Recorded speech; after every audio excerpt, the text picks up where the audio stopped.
हाँ, ये मत्स्य पुराण का 155वां अध्याय मैंने ओपन कर दिया है। इसमें जो है आपका शिव और पार्वती जो हैं इनकी बात चल रही है।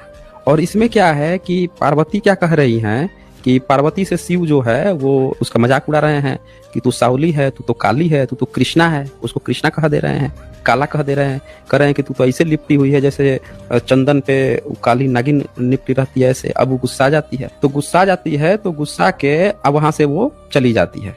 पार्वती जो है वहां से चली जाती है, आ जाती है और क्या कहती है उससे, न तो मैं कुटिल हूं न विषम ही हूं, अपितु आप स्वयं स्पष्ट रूप से विषम युक्त अर्थात विषयी और दोषों के समूह के आश्रय रूप से प्रसिद्ध हैं। मैं पूषा के दांत और भग के नेत्र में भी नहीं हूं।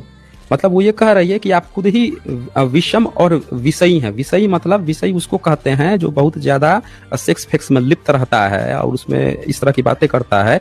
आरोप लगाती है इन पे, शंकर पे, कहती है कि मेरे में खराबी नहीं है, आप में ही खराबी है। और उस क्या कहती है, आपने मुझे जो कृष्णा उस समय गाली होती है।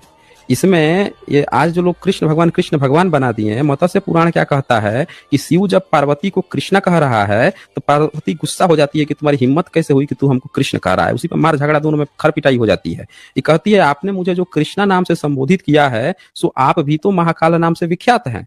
उसको कहती है कि आप भी तो महाकाल, आप में भी तो काल शब्द आ रहा है, मतलब काला आप भी हैं, तब हमको काहे मजाक उड़ा रहे हैं। तो कहती है अतः अब मैं जीवन का मोह त्याग करके तपस्या करने के लिए पर्वत पर जाऊंगी, क्योंकि आप जैसे धूर्त, देख लो, आप जैसे धूर्त से अपमानित होकर, मतलब पार्वती पत्नी जो है शिव को धूर्त कह रही है कि आप जैसे धूर्त से अपमानित, क्यों? क्योंकि उसको कृष्णा कह दिया। अपमानित होकर अब मैं जीवित रहने से अपना कोई प्रयोजन नहीं समझ रही हूँ। तो आपके ये जो लेखक लोग थे, जो आप उस समय से बात बता रहे थे, इन लेखकों को नहीं पता है आपके ईश्वर जो हैं, पति पत्नी जिसको आप लिखे हुए हैं, ये सब आपस में लड़ाई झगड़ा कर रहे हैं।